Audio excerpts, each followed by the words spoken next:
Hello everyone, welcome to the science affair. This is Kaushal Anand Singh. और आज इस वीडियो में जो है हम अपने दुनिया की सबसे फेमस पेंटिंग जिसका नाम है मोनालिसा के ऊपर डिटेल स्टडी करने जा रहे हैं। आज हम जो है मोनालिसा के अंदर क्या क्या सीक्रेट्स है, क्या क्या उससे जुड़ी मिस्ट्रीज है, सब कुछ कवर करने वाले हैं एक ही वीडियो में। बेसिकली इस वीडियो में हम सबसे पहले बात करेंगे लियोनार्डो के बारे में कि लियोनार्डो कौन थे, ठीक है, और इनकी थोड़ी सी हम बायोग्राफी के बारे में बात करेंगे। फिर उसके बाद बात करेंगे कि मोनालिसा के बारे में बात करेंगे कि मोनालिसा पेंटिंग जो है लियोनार्डो ने कब बनाई, इसके पीछे की क्या कहानी है। और इन द लास्ट वीडियो हम बात करेंगे कि मोनालिसा के अंदर क्या क्या मिस्ट्रीज, क्या क्या सीक्रेट्स छुपे हुए हैं। तो आज का वीडियो जो है इतना इंटरेस्टिंग है जिसके बारे में बता नहीं सकता। वीडियो हो सकता है थोड़ा लंबा हो जाए, लेकिन आपको जो है आज इस वीडियो में इतना नॉलेज मिलेगा जिसकी कोई भी लिमिट्स नहीं है। मतलब ये है कि एकदम संपूर्ण डिटेल एनालिसिस मैंने जो है इस वीडियो में डाल दिया है। तो चलिए जल्दी से वीडियो शुरू करते हैं। चलिए सबसे पहले हम लियोनार्डो दा विंसी के बारे में कुछ जान लेते हैं, उनकी बायोग्राफी यानी जीवन के बारे में कुछ जान लेते हैं कि वो किस प्रकार के इंसान थे। क्योंकि ये कोई आम इंसान नहीं है। इनको अगर एक सेंटेंस में मुझे डिस्क्राइब करना है तो मैं बोल सकता हूँ the greatest man in the all over histories, ठीक है। और आपको भी आगे पता चलेगा कि ये जो है दुनिया के सबसे महानतम व्यक्तियों में क्यों गिने जाते हैं। तो सबसे पहली बात यह है कि लियोनार्डो दा विंसी का जो पूरा नाम है वो है लियोनार्डो दी सेरपेरियो दा विंसी। इतना पूरा नाम इनका, लेकिन इनको शॉर्ट फॉर्म में लियोनार्डो दा विंसी ही कहते हैं। इनका जन्म जो है इटली देश में हुआ है। इटली में जो है एक हमारा प्रोविंस है, एक प्रदेश है फ्लोरेंस, वहाँ पे एक छोटा सा शहर है विंसी। तो उस शहर में इनका जन्म जो है 1452 यानी 1452 ईस्वी में हुआ था। तो यहाँ से आपको एक बात क्लियर हो रही है कि इनके जिस शहर में इनका जन्म हुआ था उसका नाम है विंसी, और इनके नाम में भी विंसी है। तो यहाँ से एक बात आपको बता दूं कि ये जो है बास्टर्ड सन है। बास्टर्ड सन यानी हिंदी में बोलेंगे कि ये अपने पिता की नाजायज औलाद है। तो इनको अपने पिता का टाइटल नहीं मिला है। तो ये जो विंसी है, ये जो है इनको अपने शहर से टाइटल को अपनाया गया है, यानी कि लियोनार्डो दा विंसी। तो जो विंसी है वो उनका कोई टाइटल नहीं है, कोई उनकी जाति का, कोई उनके खानदान का, कोई उनके वंश का टाइटल नहीं है, ये उनके शहर का नाम है। तो लियोनार्डो दा विंसी का मतलब होता है कि विंसी शहर के रहने वाले लियोनार्डो, ठीक है। अब बात करते हैं कि ये हैं क्या, बेसिकली ये करते क्या हैं। तो देखिए, he was known as a painter. तो पेंटर तो हैं ही, बात तो हमें तो इनकी पेंटिंग के बारे में ही बात करना है, मोनालिसा जो पेंटिंग है। साथ में ये राइटर भी हैं, ये जो है लिखते भी थे किताबें। स्कल्पटर थे यानी मूर्तिकार थे। हारमोनिस्ट यानी हारमोनिया बजाते थे। साइंटिस्ट थे, साइंस में भी। मतलब सोचिए कि एक व्यक्ति पेंटिंग कर रहा है, राइटिंग कर रहा है, मूर्ति बना रहा है, और साथ में वो साइंटिस्ट भी है, यानी साइंटिफिक रिसर्च भी कर रहा है। और मैं आगे दिखाऊंगा कौन कौन सा रिसर्च किया है। सबसे पहले इन्होंने ही बताया था कि आसमान का रंग नीला क्यों होता है। इन्होंने बताया कि सूर्य का प्रकाश जब वायुमंडल में आता है तो बिखर जाता है, तो नीला रंग सबसे ज्यादा बिखरता है, इसीलिए आसमान का रंग नीला दिखाई देता है, ठीक है। इन्वेंटर भी थे, इन्होंने कई चीजों का इन्वेंशन किया है। कॉन्टैक्ट लेंस, जो कॉन्टैक्ट लेंस है उसका सबसे पहला आइडिया इन्हीं को आया था। आर्किटेक्ट है, इन्होंने जो है आर्किटेक्ट यानी नक्शा बनाने वाला, इन्होंने कई चीजों के नक्शे बनाए हैं। ये जो है अपनी 1500 ईस्वी में जो है हेलीकॉप्टर, हवाई जहाज, मतलब कि और उसके साथ पैरासूट, इन सब चीजों का जो है पहले से ही ड्राइंग बना के दे दिए थे। आगे मैं वीडियो में दिखाऊंगा कि क्या क्या चीजें हैं। इसके अलावा ये इंजीनियर भी थे, यानी कि जो है ये इंजीनियरिंग किसी भी क्षेत्र में, चाहे मैकेनिकल हो चाहे सिविल हो, उन क्षेत्रों में भी जो है इन्होंने इंजीनियरिंग के भी निर्माण किए हैं। मैकेनिस्ट थे, यानी उन्होंने जो है कुछ ऐसी मशीनों के भी निर्माण किए हैं जिसका यूज जो है युद्ध में, वार टाइम में भी हुआ है, ठीक है। कुछ ऐसे मैं आगे अभी दिखाऊंगा फोटो में, वीडियो में, कि क्या क्या चीज उन्होंने बनाई है, ठीक है। तो इन्होंने कुछ ऐसे जो है हथियार बनाए हैं जिसका यूज जो है उस समय युद्ध में हुआ है। साथ में ये मैथमेटिशियन थे, यानी कि इनका जो है इंटरेस्ट मैथ में भी है। तो मतलब समझ सकते हैं कि एक व्यक्ति क्या क्या हो सकता है। तो ये देखिए, painter, writer, sculptor, harmonist, scientist, inventor, architect, engineer, machinist, mathematician, इतने सब कुछ अकेला इंसान, एक इंसान जो है इतना सब कुछ है। और इसके अलावा आगे देखिए कि he had also interest in history, यानी हिस्ट्री में भी इनका इंटरेस्ट था, बॉटनी में भी इंटरेस्ट था। ये काफी नेचुरल लवर थे, नेचर से काफी प्यार करते थे, ठीक है। तो ये जो है हमेशा जो है पौधों के बारे में स्टडी करते रहते थे। इसके अलावा एस्ट्रोनॉमी यानी कि खगोल विज्ञान, सूर्य, तारा, ग्रह, नक्षत्र, इनके बारे में भी जो है, प्लैनेट्स के बारे में, मून्स के बारे में स्टडी करते रहते थे। इसके अलावा जियोलॉजी यानी पृथ्वी का, अर्थ का जो है स्टडी करते थे। और लास्ट में एनाटॉमी। एनाटॉमी क्या होता है, तो ये शरीर विज्ञान होता है। और ये एनाटॉमी के लिए तो बिल्कुल पागल थे। ये जो है ह्यूमन बॉडी के ऊपर काफ़ी डिटेल एनालिसिस करते थे। और इनके बारे में तो यही बताया जाता है कि ये रात को जो है जाते थे और कब्र से लाशों को निकाल लिया करते थे और उसको चीर फाड़ के स्टडी किया करते थे।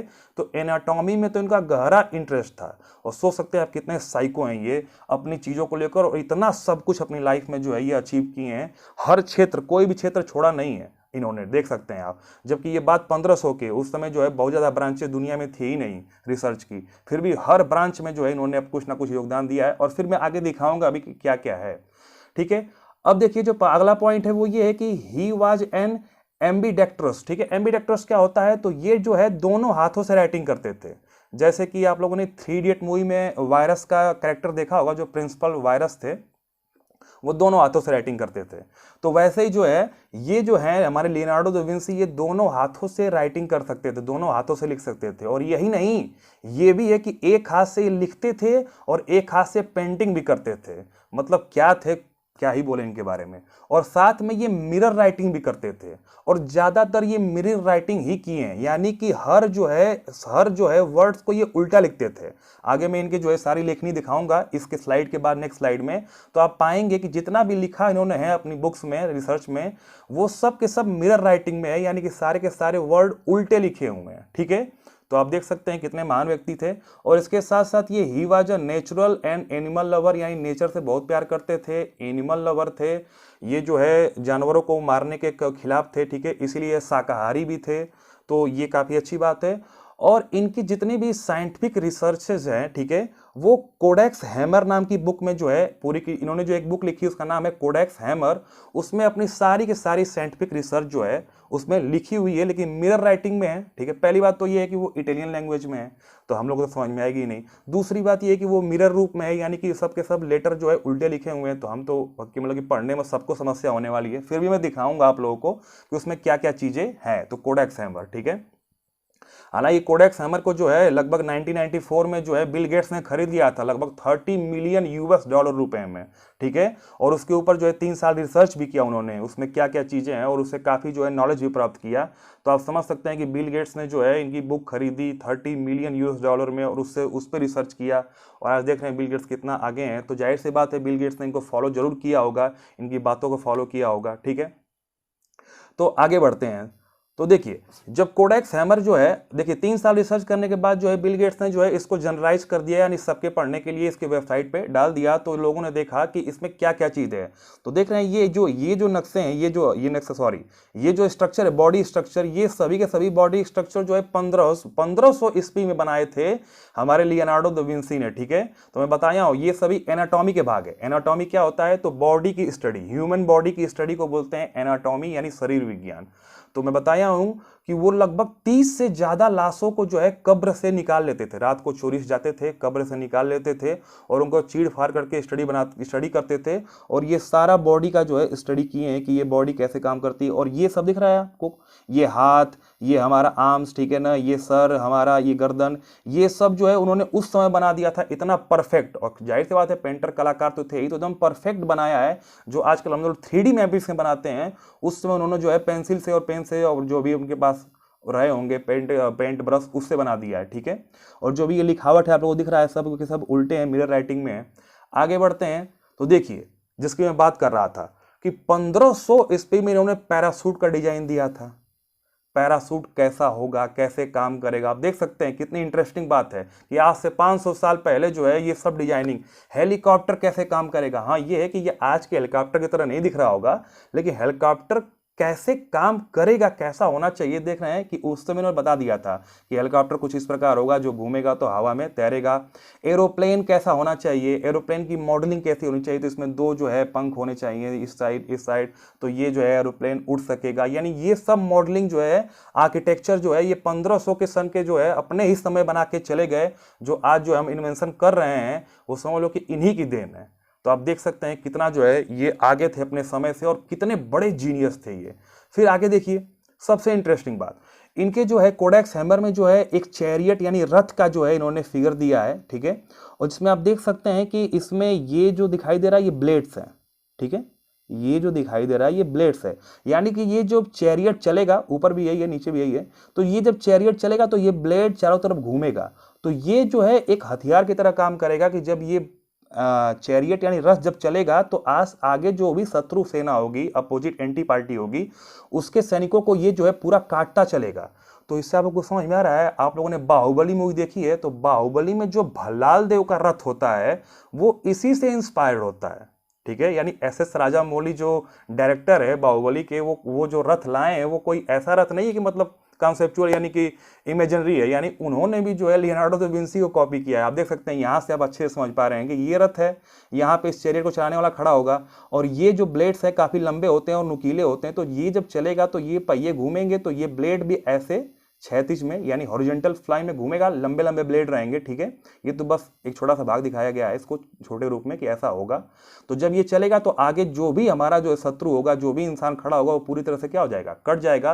तो यदि आप बाहुबली मूवी देखेंगे तो आप समझ पा रहे होंगे कि उसमें भल्लाल देव का जो रथ होता है वो बिल्कुल जो है हमारे लियोनार्डो दा विंसी के मॉडल पे काम करता है, ठीक है।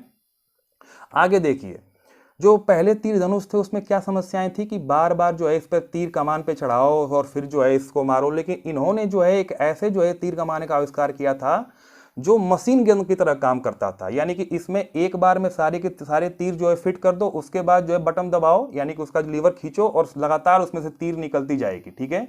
और इसी से इंस्पायर्ड होकर आजकल मशीन गन बनाई गई है, ठीक है। मशीन गन में भी यही होता है। पहले क्या था कि पहले की जो बंदूकें लंबी वाली थी उसमें बार बार जो है मैगजीन यानी कारतूस लोड करो और फिर फायर करो, लेकिन अब जो आ गई हैं मशीन गन आ गई, जैसे कि AK-47 आ गया है, उसमें मैगजीन एक बार में लोड करो और लगातार फायर करते रहो, ठीक है। तो आप समझ सकते हैं कि मशीन गन जो आजकल चल रहा है, ठीक है, उसका भी जो आइडिया है वो लियोनार्डो दा विंसी के इस आविष्कार, इस इन्वेंशन, इस आर्किटेक्ट से ही हमारा इंस्पायर हुआ है, ठीक है। तो आप देख सकते हैं कि कितने महान व्यक्ति हैं हमारे ये लियोनार्डो दा विंसी, ठीक है। अब बात करना है कि इनकी जो पेंटिंग है मोनालिसा, ठीक है, ये क्या है, इसके पीछे ही क्या कहानी है, इसको बनाने में कितना टाइम लगा, इसमें क्या क्या सीक्रेट्स है, खैर सब कुछ बात करेंगे, ठीक है। तो सबसे पहली बात तो ये कि मोनालिसा, ठीक है, तो Mona Lisa is the most famous painting made by Leonardo da Vinci. पहली बात तो ये कि मोनालिसा जो है उनमें से एक पेंटिंग है, इन्होंने बहुत सारी पेंटिंग बनाई थी, ठीक है, बहुत सारी पेंटिंग बनाई थी और हर पेंटिंग खास थी, लेकिन मोनालिसा इनकी सबसे फेमस पेंटिंग रही है, ठीक है। और इस समय ये कहाँ रखी है, तो ये लोवरे म्यूजियम पेरिस में रखी है, ठीक है। ये जो है इस समय पेरिस यानी फ्रांस की जो राजधानी, फ्रांस का जो कैपिटल पेरिस है, वहां पे एक जो है म्यूजियम है लोवरे, वहां पे रखी है। इन द वीडियो के एंड में मैं उसका फोटो दिखाऊंगा वो म्यूजियम कैसा दिखता है और वहां पे रखी हुई है, ठीक है। और इसके बारे में कहा जाता है कि ये जो पेंटिंग है the best known, the most visited, the most written about, the most sung about, the most parodied work of the art in the world. यानी कि ये ऐसी पेंटिंग है जिसके बारे में सबसे ज्यादा बातें हुई हैं, सबसे ज्यादा लोग इसको देखने गए हैं, सबसे ज्यादा इस पेंटिंग के बारे में लिखा गया है, सबसे ज्यादा ह्यूमर सुने हैं, सबसे ज्यादा इसके बारे में चर्चा हुई है। और इसको माना जाता है कि आर्ट के वर्ल्ड में, ठीक है ना, यानी स्केचिंग के, आर्ट के, पेंटिंग के वर्ल्ड में इससे बड़ी जो है, इससे महानतम कोई भी रचना, कोई भी क्रिएशन आज तक नहीं हुई है, ठीक है। आगे आपको भी पता चलेगा कि ऐसा इसमें क्या क्या खास है। लेकिन जो आर्ट लवर हैं, जो आर्ट को पसंद करते हैं, आर्ट की स्टडी कर रहे हैं, वो तो इसके बारे में पहले से ही जानते हैं और वो तो लियोनार्डो दा विंसी को जो है अपना मतलब क्या ही बोले, उसको तो अपना भगवान की तरह पूछते होंगे। जैसे हम लोग आइंस्टीन को, निकोला टेस्ला को पूछते हैं, वैसे ही आर्ट लवर जो है वो लियोनार्डो दा विंसी को अपना भगवान ही समझते होंगे, ठीक है। लेकिन लियोनार्डो दा विंसी जो है साइंस के फील्ड में थे, इसीलिए मैं साइंस का टीचर होने के नाते मैं भी उनका काफ़ी फैन रहा हूँ, ठीक है।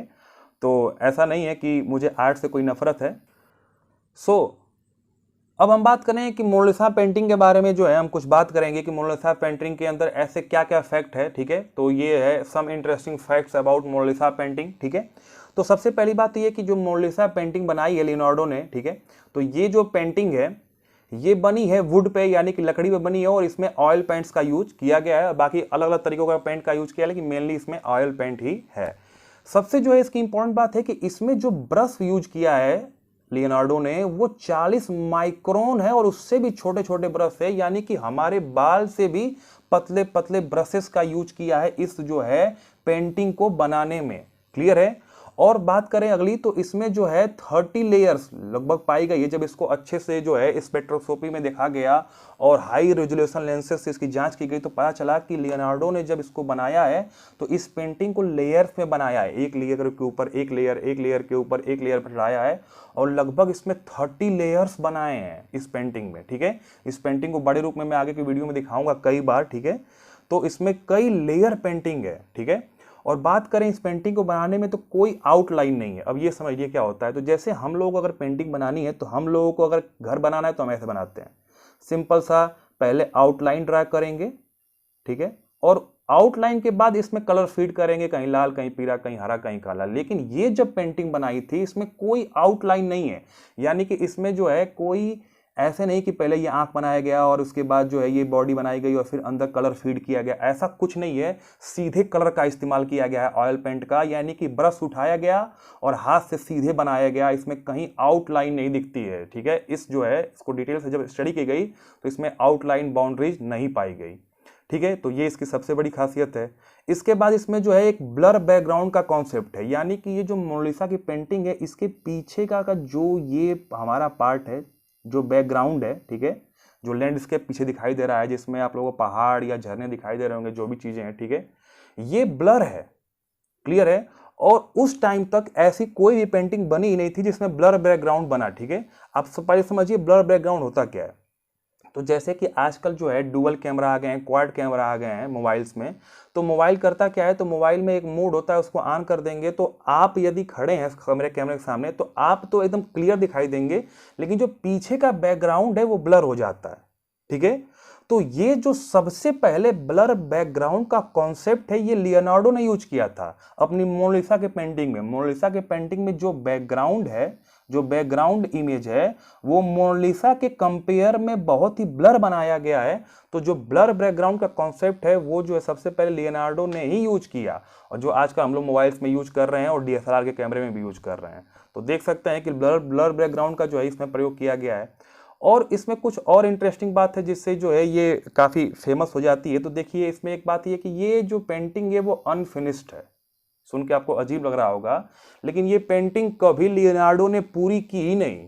इस पेंटिंग को बनाना उन्होंने 1503 में शुरू किया और 1517 तक बनाया, यानी 14 साल तक इस पेंटिंग पे काम किया। 14 साल तक इस एक पेंटिंग पे काम किया। हालांकि और काम भी साथ में करते थे, ठीक है, ऐसा नहीं कि एक कमरे में बैठ के 14 साल उसी में रह गए, और काम भी साथ में करते थे, लेकिन धीरे धीरे इस पेंटिंग पे 14 साल दिया गया, लेकिन ये पेंटिंग कभी कंप्लीट नहीं हुई। ठीक है, तो समझ सकते हैं कि काफी लंबा पीरियड जो है इन्होंने काम किया। यानी कि ये जो है पेंटर तो थे ही, कई पेंटिंगें बनाई हैं, लेकिन ये सबसे जो है इनकी इंपॉर्टेंट जो है पेंटिंग रही है। अब बात करें इस पेंटिंग के बारे में कुछ और, तो it's hold the Guinness world record for the highest insurance value in history, $660 million. यानी कि इसका जो नाम है, जो इस पेंटिंग को जो है Guinness book of world record में भी रखा गया है, क्योंकि ये हाईएस्ट इंश्योरेंस वैल्यू, यानी कि इसकी जो इंश्योरेंस है वो वर्ल्ड में आज तक जितनी पेंटिंग है उसमें सबसे ज्यादा है। लगभग जो इसको बताया गया है $660 मिलियन के बराबर है। और साथ में ही ये सबसे इंटरेस्टिंग बात जो इसका 8वां पॉइंट है, पेंटिंग इन द वर्ल्ड, यानी कि ये जो हमारी पेंटिंग है इसका जो हमारा वैल्यू है, इसका जो पैसा है, इसका जो दाम है, वो जो है इस वर्ल्ड में सबसे ज्यादा है। और लगभग इसको जो है अगर अनुमान लगाया जाए तो ये है 5000 करोड़ रुपए से भी ज्यादा, इंडियन करेंसी में बता रहा हूं, 5000 करोड़ रुपए, ठीक है, इंडिया में रुपया ही चलता है, उससे भी ज्यादा एक पेंटिंग का दाम है। तो यदि आप लोगों में किसी के पास 5000 करोड़ रुपए है तो जाए खरीद सकते हैं। लेकिन दुख की बात तो ये है कि this is not for the sale, यानी कि ये किसी भी जो है बेचने के और खरीदने के लिए पेंटिंग नहीं है। इसको म्यूजियम में रख दिया गया है, ठीक है, तो इसको कोई भी खरीद नहीं सकता। आप चुरा ले तो अलग बात है। और अगला पॉइंट तो यही है कि मोनालिसा की जो पेंटिंग है वो चोरी भी हुई है, ठीक है। तो आप देख सकते हैं कि Mona Lisa painting stolen from the museum by a worker in 1911, ठीक है ना, यानी कि 1911 में जो ये पेंटिंग चोरी भी कर ली गई थी, और जो चोरी जिस म्यूजियम में रखी हुई थी उसका वर्कर ये चोरी कर लिया था, ठीक है, इसको बेचने के, क्योंकि ये काफी हाई वैल्यू वाली पेंटिंग थी, काफी ज्यादा दाम मिलता है इसका, तो वो इसको बेचने के चक्कर में पड़ गया। लेकिन 2 साल के बाद जो है उसको पकड़ लिया गया और बाद में जो है उस पेंटिंग को ले लिया गया। लेकिन जब ये पेंटिंग चोरी हुई थी तो बड़ी कंट्रोवर्सी हुई थी, क्योंकि जो पाब्लो पिकासो हैं, पाब्लो पिकासो का आप नाम सुने होंगे, गूगल पे सर्च करिएगा, काफ़ी फेमस पेंटर रहे हैं, पिकासो का भी काफ़ी नाम है, ठीक है, तो कह सकते हैं कि हाँ 2nd या 3rd नंबर पर पिकासो आते होंगे। तो ऐसा बोला गया कि पिकासो ने ही चोरी की है। यानी पिकासो के ऊपर जो है आरोप लगाए गए कि पिकासो जो है इस पेंटिंग को देख के जलते होंगे कि इतनी अच्छी पेंटिंग, हमसे अच्छी पेंटिंग कौन बना सकता है, तो पिकासो ने इस पेंटिंग को चोरी कर ली, ठीक है। लेकिन ऐसा कुछ था नहीं। बाद में पता चला कि एक वर्कर जो उसमें काम करता था उसी ने इस पेंटिंग को चुरा लिया, ठीक है, और 2 साल बाद वो पेंटिंग वापस मिल गई। उसके बाद इन द लास्ट कि ये पेंटिंग जो है कई बार डिस्ट्रॉय करने की कोशिश की गई, ठीक है। एक टूरिस्ट जो इसको देखने आया था उसने जो इस पे पत्थर चला दिया, ठीक है, तो इसकी जो हमारे इस पे कई जगह जो है खरोचे भी आ गई है, ठीक है। लेकिन अब तो जो है इसको आपको जान के हैरानी भी होगी और अच्छा भी लगेगा कि इसको जो है बुलेट प्रूफ ग्लास में रखा गया है, ठीक है। यानी गोली मार उसको कुछ होने वाला नहीं है। तो सबसे पहली बात तो ये कि हाईली सिक्योर है ये। आप इसे दूर से देख सकते हैं। पहले की बात अलग थी, पहले लोग इस पर जाके पास से भी देख सकते थे, लेकिन अब क्या है कि इसको हाईली सिक्योर कर दिया गया है, अच्छे से म्यूजियम में रखा गया है, बताया ही मैं, पेरिस में। और साथ में जो है ये बुलेट प्रूफ ग्लास से बंद है और ऐसा वहां पे सिस्टम किया गया है जिससे कि उस पर जो है हमारा मौसम का प्रभाव ना पड़े, ठीक है ना। यानी कि जो बाहर का एटमॉस्फेयर है जो चेंज होगा, कभी ठंडी कभी गर्मी बरसात, उससे कोई इफेक्ट ना पड़े, ताकि ये पेंटिंग लॉन्ग टाइम तक जो है चल सके, दिखे, ड्यूरेबल रहे, ये ना कि धीरे धीरे खराब हो जाए। तो इसे काफ़ी जो है सिक्योर करके रखा गया है, क्योंकि ये जो है इतिहास में सबसे बड़ी पेंटिंग, मैं बता ही चुका हूँ कि सबसे पेंटिंग में सबसे बड़ा वर्क है, और साथ में इसका दाम भी, इसका जो वैल्यू है वो भी आज तक जो है जितनी भी पेंटिंग उसमें सबसे ज़्यादा है, ठीक है। तो इसलिए जो है काफ़ी अच्छे से इसको रखा गया है। क्लियर है। तो ये रहा कुछ इस पेंटिंग के बारे में इंटरेस्टिंग फैक्ट्स। लेकिन अब हम आते हैं अपने मेन टॉपिक पर। हम बात करने वाले हैं, और हमारे वीडियो का टाइटल भी यही है, द सीक्रेट्स ऑफ मोनालिसा। हम बात करेंगे कि इस मोनालिसा के पेंटिंग में क्या क्या रहस्य छुपे हुए हैं, क्या क्या ऐसे कंट्रोवर्सीज हुई हैं, इसके पॉइंट्स को लेके विवाद काफ़ी हुए हैं, अलग अलग रिसर्चर्स के ग्रुप ने अलग अलग बातें कही हैं, ठीक है। तो वो कौन कौन सी बातें हैं, कौन कौन सी रिसर्च हुई है, क्या मिस्ट्रीज है जो इस पेंटिंग में छुपी हुई है। तो अब हम जो है इस वीडियो के सबसे मेन पार्ट को शुरू करते हैं कि what is the mysteries, secret and controversies of about Mona Lisa. यानी कि मोनालिसा में क्या क्या मिस्ट्री है, क्या क्या सीक्रेट और क्या क्या कंट्रोवर्सीज रही है मोनालिसा को लेकर। तो चलिए वीडियो आगे स्टार्ट करते हैं। जो सबसे पहली मिस्ट्री है कि who is the Mona Lisa, Mona Lisa है कौन, इसको लेके आज तक मिस्ट्री बनी हुई है, ठीक है। फिर भी जो जो चीजें रिसर्च में पाई गई है बता दे रहा हूं। तो सबसे पहले रिसर्चर्स के कुछ ग्रुप ने बोला कि this is the female version of Leonardo. यानी कि ये जो लियोनार्डो दा विंसी है वो अपने आप को लड़की के वर्जन में, यानी फीमेल वर्जन में बनाकर जो है इमेजिन करके ये जो है पेंटिंग किए हैं, ठीक है। लेकिन बाद में जो है कुछ साइंटिस्टों ने, कुछ रिसर्चरों ने कहा कि नहीं नहीं, ये जो है लव ऑफ द लियोनार्डो, यानी कि लियोनार्डो जिससे प्यार करते हैं, ठीक है, जिसको लाइक करते थे, ठीक है। लेकिन मैं बता दूं कि लियोनार्डो ने कभी शादी नहीं की, ठीक है। और ऐसा भी कहा जाता है कि लियोनार्डो होमोसेक्सुअल थे, समलैंगिक थे, यानी उनको, उनका संबंध पुरुषों के साथ था। हालांकि इस बात के कोई पुख्ता प्रमाण नहीं मिलते हैं और मिलने भी नहीं चाहिए, क्योंकि ये उस समय की बात है 15वीं शताब्दी की, जिस समय जो है होमोसेक्सुअलिटी इज द क्राइम। अगर ये पकड़ा जाते तो सीधे इनको जेल और कुछ नहीं होता, सीधे फांसी की सजा होती। ये बहुत बड़ा क्राइम था उस समय, और अभी भी कुछ देशों में ये क्राइम है, ठीक है। और समाज तो इसे अभी भी एक्सेप्ट नहीं करता। तो कहने का मतलब ये कि होमोसेक्सुअल थे, यानी कि, और साथ में इन्होंने शादी भी नहीं की। तो लोग डाउट करते हैं, हालांकि ये बात एकदम क्लियर नहीं है। तो कुछ लोगों ने कहा कि ये जो है लव ऑफ द लियोनार्डो है, यानी कि ये जो लेडी दिखाई दे रही है मोनालिसा की पेंटिंग में, ये जो है ये लियोनार्डो का लव था, जिससे इन्होंने लव किया, जिससे इन्होंने प्यार किया, और उसकी पेंटिंग जो है बनाते रहे। तभी इस पेंटिंग को बनाने में इनको 14 साल लगे, और इस पेंटिंग को अपने मरते दम तक साथ में रखा। यानी कि इस पेंटिंग को बनाते गए और जहाँ जहाँ गए वहाँ वहाँ साथ में लेकर चलते गए। तो ऐसा लोगों ने कहा। लेकिन बाद में जो है एक लेटर प्राप्त हुआ, और लेटर को मिलते ही सब कुछ क्लियर हो गया कि ये जो पेंटिंग है वो बनाने का ऑर्डर आया था फ्रांसिस्को डेल गॉयकोंडो से, ठीक है। और फ्रांसिस्को डेल गॉयकोंडो जो एक बिजनेसमैन थे, एक मर्चेंट थे, ठीक है। इन्होंने, इनकी जो बीवी थी इनका नाम था लीजा गॉयकोंडो, ठीक है। और ये जो है ये लीजा गॉयकोंडो ही है, ठीक है। उस लेटर से ये क्लियर हुआ कि जो फ्रांसिस्को है इन्होंने ऑर्डर दिया था कि मेरी बीवी का फोटो बनाओ, मेरी बीवी का पेंटिंग बनाओ, ठीक है। सॉरी, फोटो तो नहीं बोल सकते, ठीक है, फोटो तो क्लिक होता है। यानी मेरी बीवी की पेंटिंग बनाओ। क्लियर है।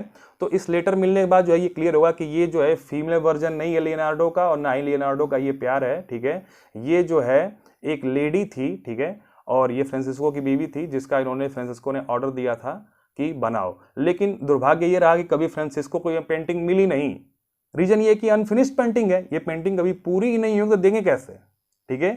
और इस पेंटिंग को लेकर वो पता नहीं कहाँ कहाँ चले गए, शुरुआत इटली से किया, बाद में फ्रांस चले गए, अब कहाँ कहाँ फ्रांसिस्को भैया दौड़ेंगे उनको पीछे पीछे कि भैया हमारी बीबी की पेंटिंग दो, ठीक है। तो ये पेंटिंग उनको कभी मिली नहीं, कभी डिलीवर ही नहीं हुई, और ये पेंटिंग इतनी फेमस हो गई कि बाद में तो नेपोलियन बोनापार्ट भी इसके फैन हो गए थे, अपने बेडरूम में लगा लिए थे, ठीक है। उसके बाद किंग फ्रांसिस वन जो है इसको लेके लास्ट में घूमते थे कि अरे ये पेंटिंग बहुत अच्छी है, हमारे पास रहेगी। तो खैर इस पेंटिंग का क्रेज तो उसी समय से है और अब तक है।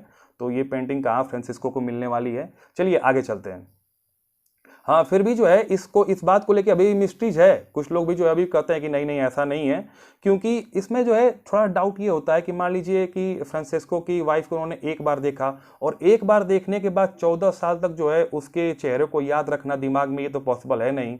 तो इसलिए लोग कहते हैं कि ये तो पॉसिबल नहीं है, हो सकता है कि ये जो है लियोनार्डो का लव हो या फिर लियोनार्डो का फीमेल वर्जन हो। इसलिए इसको लेके काफ़ी मिस्ट्रीज है, ठीक है, काफ़ी मतलब कंट्रोवर्सी होते हैं, विवाद होते हैं समय समय पर कि ये कौन है, ठीक है। तो ये आज भी जो एक मिस्ट्री बनी हुई है।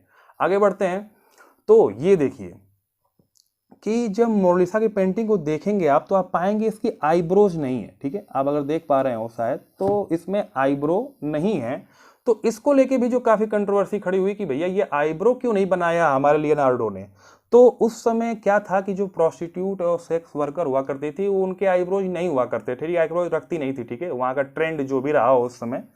तो Mona Lisa eyebrows does not exist, it's means she was a prostitute और सेक्स वर्कर, ऐसा बोला गया, ठीक है। लेकिन बाद में ये बात पूरी तरह से गलत कर दी गई। बाद में क्या हुआ कि जब इसको अल्ट्रास्कोपी से यानी कि काफ़ी अच्छे स्पेक्ट्रोमीटर से देखा गया, ठीक है, काफ़ी जो है थिन लाइनें देखी गई, तब पता चला कि इसमें बनाई गई थी आईब्रोज। लेकिन चूंकि काफ़ी लंबा समय गुजर चुका है, ठीक है, तो धीरे धीरे इसके कलर डल पड़ने लगे, क्योंकि अब तो काफी सेफ करके रख दी गई इस पेंटिंग को। लेकिन पहले तो ये पेंटिंग ऐसे ही खुले रखी रहती थी, तो इसके पेंट धीरे धीरे उड़ रहे थे। और साथ में इस पेंटिंग की कई बार सफाई भी हुई है, ठीक है। तो जिसके कारण जो है इसके आईब्रोज जो है हट चुके हैं, लेकिन आईब्रोज थे, यानी ये कोई प्रोस्टिट्यूट नहीं है, ठीक है। तो ये दूसरी बात रही। तीसरा ये है कि इसके स्माइल को लेके काफी जो है मिस्ट्रीज है, काफी कंट्रोवर्सी है। तो देखिए सबसे पहली बात तो ये कि इसकी स्माइल चेंज करती है, ठीक है। अलग अलग एंगल से अगर आप देखेंगे खड़े होकर अलग अलग एंगल से, तो आप पाएंगे कि इसकी स्माइल जो है बार बार क्या हो रही है, चेंज हो रही है, ठीक है। हालांकि यहाँ जो है हार्वर्ड यूनिवर्सिटी ने ये कहा है कि स्माइल नहीं चेंज होती है, लोगों का माइंड सेट चेंज होता है। जैसे कि इसको मैं इस तरह समझा सकता हूँ कि आपके घर में किसी की फोटो लगी हो किसी भगवान की, तो आपको किसी किसी दिन लगता होगा कि वो भगवान की फोटो जो है मुस्कुरा रही है, और किसी किसी दिन लगता होगा कि नहीं आज गुस्सा है, भगवान मेरे ऊपर गुस्सा है, ठीक है। तो ये लोगों का माइंड सेट होता है, ठीक है। लेकिन कुछ लोग कहते हैं कि नहीं स्माइल चेंज हो रही है। तो बाद में जो डच जो रिसर्चर्स हैं, ठीक है, उन्होंने काफ़ी इस पर रिसर्च किया और सच में पाया कि हाँ इसमें कुछ स्माइल में इसमें कुछ जो है प्रॉब्लम्स है। तो पाया कि इनकी जो स्माइल है वो जो इनका जो चेहरा है उसमें 83% स्माइलिंग चेहरा है। तो मेजॉरिटी तो स्माइलिंग है, तो हमें तो स्माइलिंग दिखाई देगा, लेकिन इसमें 9% डिस्कस्टिंग भी है, ठीक है। 9% ये परेशान भी है, 6% फियरफुल है, 6% डरी हुई है, 2% एंग्री भी है, 2% गुस्सा भी है, 1% न्यूट्रल है यानी कोई एक्सप्रेशन नहीं है, और 0% सरप्राइज है, यानी कि इनको इस समय सरप्राइज का कोई भी एलिमेंट नहीं पाया गया। तो हम कह सकते हैं कि मोस्टली आप तो इनके चेहरे पे जो है स्माइलिंग दिखाई दे रही है, लेकिन लियोनार्डो ने इतने बखूबी से बनाया है कि इसमें जो है खुशी के भाव, परेशानी के भाव, डर के भाव, गुस्सा, ठीक है, सारे के सारे भाव जो है एक ही चेहरे में दिख जा रहे हैं, ठीक है। और बात करें कि इसकी स्माइल जो है कितनी मिस्टीरियस है, कितनी रहस्यमयी है, तो एक जो है यंग आर्टिस्ट था लूक मस्पेरो, ठीक है, इसने सुसाइड कर लिया for the mysterious smile of Mona Lisa, यानी कि वो मोनालिसा की स्माइल के लिए पागल हो गया था। मोनालिसा की स्माइल को देख देख के एकदम मतलब पागल हो गया था, और वो जो एक होटल में ठहरा था उसकी 4थी मंजिल से कूद के सुसाइड कर लिया। उसने पूरा लेटर छोड़ा था, सुसाइड लेटर, उसमें लिखा था कि मैं मोनालिसा की मुस्कान के लिए एकदम पागल हो गया हूँ, उसके बिना रह नहीं सकता, ठीक है। तो खैर ये भैया तो चले गए, आगे बढ़ते हैं। तो अब देखिए ये मोनालिसा तो पेंटिंग है, तो मोनालिसा की पेंटिंग के ऊपर मेडिकल कंडीशन भी बनाई गई, यानी डॉक्टर्स की एक टीम आई और इसके ऊपर रिसर्च किया, तो उन्होंने बताया कि मोनालिसा है डिजीज, यानी मोनालिसा बीमार थी जब पेंटिंग बनाई गई, ठीक है। या फिर जो भी पेंटिंग में दिख रहा है इससे पता चल रहा है कि ये बीमार है। तो डॉक्टर्स ने बताया कि इसे हाई कोलेस्ट्रॉल हो सकता है या फिर ट्यूमर की प्रॉब्लम है, ठीक है। तो ये बताया। साथ में कुछ डॉक्टर्स की टीम ने तो ये कह दिया कि इसके ऊपर के जो 2 दांत है वो है ही नहीं, इसीलिए इसका चेहरा जो होठ है वो मुस्कुराते हुए दिख रहे हैं। यानी मतलब कितनी अजीब बात है। इन्होंने कह दिया कि जो ऊपर के 2 दांत है मोनालिसा के थे ही नहीं, इसीलिए जो होठ है वो थोड़ा सा अंदर दब चुके हैं, ठीक है, जो लिप्स से अंदर दब गए हैं, इसीलिए जो है इसका जो मुस्कान है इसलिए बन रही है। लेकिन इस बात को भी बाद में नकार दिया गया कि ऐसा नहीं है। और कुछ डॉक्टर्स की टीम ने तो ये बोल दिया कि मोनालिसा वाज प्रेग्नेंट, यानी कि मोनालिसा प्रेग्नेंट थी और इसीलिए इसने जो है ऐसे हाथ कर लिए ताकि जो मतलब प्रेग्नेंट लेडी का जो पेट में उभार आता है वो दिखाई ना दे, ताकि पेंटिंग अच्छी बन सके, ठीक है, कि पेंटिंग में ये चीज़ें ना दिखे, ठीक है। तो ये डॉक्टर्स की टीम ने बोला, ठीक है। तो ये मेडिकल कंडीशन ऑफ मोनालिसा, इसको लेके भी जो है आज तक कंट्रोवर्सी चल रही है कि क्या मेडिकल कंडीशन थी मोनालिसा की उस समय जब पेंटिंग बनाई गई। अब बात कर लेते हैं, तो ये कुछ विशेष लोग मानते हैं कि this is the half man women, यानी ये बोलते हैं कि ये जो फिगर, ये जो पेंटिंग बनाई गई लियोनार्डो दा विंसी ने, इन्होंने क्या किया है, तो इन्होंने इमेजिन किया था कि एक ऐसा फिगर बनाया जाए जिसमें एक ऐसा व्यक्ति यानी एक ऐसा जो है ह्यूमन बींग्स को दिखाया जाए जिसमें हाफ मैन हो और हाफ वुमेन हो, ठीक है। जैसे कि आप समझ सकते हैं, इसे हिंदी में बोलते हैं अर्धनारीश्वर। तो अर्धनारीश्वर कॉन्सेप्ट जो इतना आसान नहीं है, ठीक है। वर्ल्ड जो हमारी दुनिया चल रही है वो अर्धनारीश्वर के कॉन्सेप्ट पे चल रही है। अर्धनारीश्वर का कॉन्सेप्ट करता मतलब कहता क्या है, देखिए शंकर भगवान ने जो है अर्धनारीश्वर का रूप रखा था, ठीक है। तो यदि आप उस पर रिसर्च करेंगे तो आप पाएंगे कि ये जो है कॉन्सेप्ट है जो बताता है कि हमारे समाज में, हमारी दुनिया में, हमारे ब्रह्मांड में, ठीक है, हमारे जीवन में जितना वैल्यू मैन का है उतना ही वैल्यू वुमेन का है। दोनों रहते हैं तभी जो है जीवन चल रहा है। यदि हमारा ये जीवन पृथ्वी पर जो जीवन चक्र चल रहा है ये चल रहा है मैन और वुमेन के कारण, तो इसको जो है दर्शाती है ये पिक्चर्स, ठीक है ना, ये पेंटिंग जो है उसी को दर्शा रही है। ऐसा कुछ रिसर्चर्स ने बोला, क्योंकि उनको देखने में ये लगा कि ये कभी कभी वुमेन लगती है और कभी कभी मैन भी लगती है, लगता है कोई आदमी खड़ा है, कभी कभी लगता है कोई औरत खड़ी है, ठीक है। तो वो उनके देखने में लगा, ठीक है। अलग अलग टीम्स आई, अलग अलग रिसर्च किए, ठीक है, और अलग अलग जो है उस पर थ्योरी बना के चले गए, ठीक है। फिर आगे बात करते हैं जो सबसे लास्ट और सबसे इंपॉर्टेंट है, the secret code of Mona Lisa, ठीक है ना। तो मोनालिसा को जब हाई रेजोल्यूशन पावर के लेंसेज से देखा गया, साथ में स्पेक्ट्रोमीटर पर अल्ट्रावायलेट रेज भेज के देखा गया, तो पाया गया कि इसमें कुछ कोड्स छुपे हुए हैं, कुछ, ठीक है ना, कुछ लाइनिंग दिखाई दे रही है। और उसको जो है जब इटालियन लैंग्वेज में डाल के उसको जब इंग्लिश में जो है कन्वर्ट किया गया, तो इनकी जो आंख में कोड मिला था, ठीक है, इनकी जो आंख में लेटर्स मिले थे उनको जब इंग्लिश में कन्वर्ट किया गया तो वो बना द आंसर इज हियर, ठीक है। यानी ये बड़ी इंटरेस्टिंग बात है कि उनकी आंखों में ये लिखा हुआ है कि उत्तर यहां है। तो अब उत्तर यहां है तो प्रश्न कहां है, द आंसर इज हियर, तो वेयर इज द क्वेश्चन, क्या क्वेश्चन है, क्या इसमें रहस्य है, क्या इसमें सीक्रेट्स है। लेकिन इनकी आंखों में ये चीज लिखी हुई है कि द आंसर इज हियर, यानी कि सभी का सभी जो कंफ्यूजन है, सभी की सभी जो मिस्ट्री, सीक्रेट और सारे क्वेश्चन है, सबका आंसर इनकी आंखों में छुपा हुआ है, ठीक है। तो ये इनके कोडों में मिला। लेकिन इसको लेके भी जो है फिर बाद में कंट्रोवर्सी हो गई। लोगों ने कहा कि अरे ये लकड़ी पे बना हुआ था तो क्रैक्स जनरेट हो गए, ठीक है, लकड़ी है, समय के साथ क्रैक्स जनरेट हो गए। तो उन क्रैक्स को तुम लोगों ने पढ़ लिया, वो क्रैक्स कुछ ऐसे रहे होंगे अजीबोगरीब, तुम लोगों ने देखा कि अरे ये तो जो है कुछ लिखा हुआ है, ठीक है। तो ऐसा नहीं, जैसे कि इसको इस तरह समझिए कि बादलों में कभी किसी किसी को भगवान और किसी किसी को भूत दिखाई दे देता है, किसी किसी को चंद्रमा पे जो है कोई औरत दिखाई दे देती है कि चंद्रमा पे एक औरत है जो चरखा चला रही है, ठीक है। तो ये भी हो सकता है, लेकिन प्रॉपर जो है स्टडी हुई है अच्छे से, तो पता चला कि इनकी आंखों में जो है एक कोड लैंग्वेज है जिसका मतलब होता है द आंसर इज हेयर। और इनके बैकग्राउंड में भी काफ़ी जो है मतलब अंक पाए गए, काफ़ी जो है न्यूमेरिकल कोड पाए गए हैं। तो जो 72 कोड पाया गया है इनके बैकग्राउंड में, और भी रिसर्च चल रही है, समय समय पर रिसर्च चलती रहती है, देखते हैं आगे क्या मिलता है इसमें, ठीक है। तो ये रहे इसके 6 पॉइंट, 6 मिस्ट्रीज। अब इन द लास्ट कि बता ही रहा था कि मैं दिखाऊंगा कहाँ पे रखी हुई है, तो ये जो है लवरी म्यूजियम पेरिस है, ठीक है। फ्रांस जो है, फ्रांस काफ़ी अच्छा देश है जिसको दुनिया का लव कैपिटल बोलते हैं, ठीक है। और उसमें जगह पेरिस है जो टूरिस्ट के लिए काफ़ी फेमस है। तो यहाँ पे जो म्यूजियम है, इस म्यूजियम में ही जो है ये पेंटिंग रखी गई है। और इस पेंटिंग पे जो है समय समय पर जो है, मैं बताया था कि हाईली सिक्योर तो है ही, लेकिन समय समय पर साइंटिस्टों के ग्रुप को, रिसर्चर्स के ग्रुप को, ठीक है, मौका दिया जाता है ताकि वो जाकर जो है वहाँ पर रिसर्च कर सके और इसके बारे में और नॉलेज हमें दे सके। तो ठीक है, तो समय समय पर जो है मौका दिया जाता है ताकि लोग जाके उस पर रिसर्च कर सके। क्लियर है? चलिए, in the video last, video तो काफ़ी लंबा रहा, ठीक है, लेकिन इन द लास्ट में बताऊंगा कि देखिए जो हमारे लियोनार्डो है इन्होंने कई पेंटिंग्स बनाई थी, ठीक है। तो उनमें जो हमारी मोनालिसा थी उसके ऊपर तो हम लोग इस वीडियो में बात करें, लेकिन एक जो है इनकी फेमस पेंटिंग और रही है, इसका नाम है the last supper, the last supper, ठीक है। और ये भी काफ़ी रहस्यमयी पेंटिंग है, ठीक है। हालांकि इस वीडियो में इसके बारे में कुछ बात नहीं करने वाला, ये वीडियो ईसा मसीह के ऊपर है, ठीक है। ये ईसा मसीह हैं, ठीक है।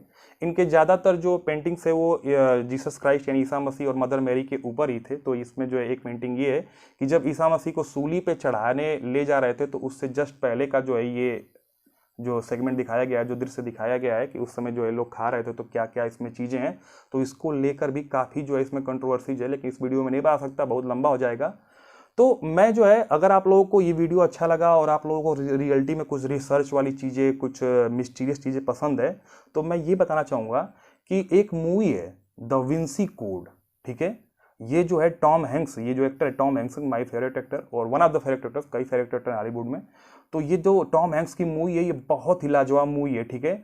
और ये मूवी जो है पूरी की पूरी जो है इसी फिगर में बनी, इसी पेंटिंग के ऊपर बनी है। हालांकि इसमें मोनालिसा का भी थोड़ा रोल है, थोड़ा रोल दा विंसी, रोल का मतलब कि थोड़ा सा इसकी बातें हैं, मोनालिसा की बातें हैं इसमें, ठीक है। उसमें क्या क्या कोड छुपे हैं, दा विंसी ने जो है अपने कोडेक्स हैमर में क्या क्या कोड छुपाए थे, और द लास्ट सपर पेंटिंग में क्या क्या कोड छुपे हुए हैं, इन सभी को जो है बेस मान के जो है ये मूवी बनाई गई दा विंसी कोड। और ये मूवी जो है एक मास्टरपीस मूवी है, बहुत ही लाजवाब मूवी है, ठीक है। मतलब समझ लो कि क्या ही बताए इस मूवी के बारे में, देख लोगे तो मजा ही आ जाएगा, ठीक है। यदि तुमको रिसर्च वाली और थोड़ा सा माइंड वाली मूवियाँ पसंद है तो क्लियर है। अब बात रही कि ऐसी मूवियाँ इंडिया में नहीं बन सकती। देखिए इस मूवी में साफ तौर पे दिखा दिया गया है कि ईसा मसीह भगवान नहीं थे, इंसान थे, ठीक है ना। हालांकि मैंने मूवी का एंडिंग नहीं बताया है, मूवी तो बड़ी खतरनाक है, लेकिन इस मूवी में ये दिखाया गया है कि ईसा मसीह कोई भगवान नहीं थे, इंसान थे, ठीक है। हालांकि ईसाइयों ने इसका जम का विरोध किया, ठीक है। ईसाइयों ने इस मूवी का जम के विरोध किया, लेकिन फिर भी ये मूवी रिलीज हुई। लेकिन अगर इंडिया में अगर ऐसा बना दोगे कि भैया ये भगवान नहीं इंसान है, तब तो हो सकता है कि वो जो डायरेक्टर और जो एक्टर है उसकी तो लाश कहीं पड़े मिलेगी, ठीक है। और खैर जो दंगे होंगे तो वो तो बात ही की बात है। तो ये मूवी आप जरूर देखिएगा अगर आपको टाइम मिले तो। खैर आज की वीडियो में इतना।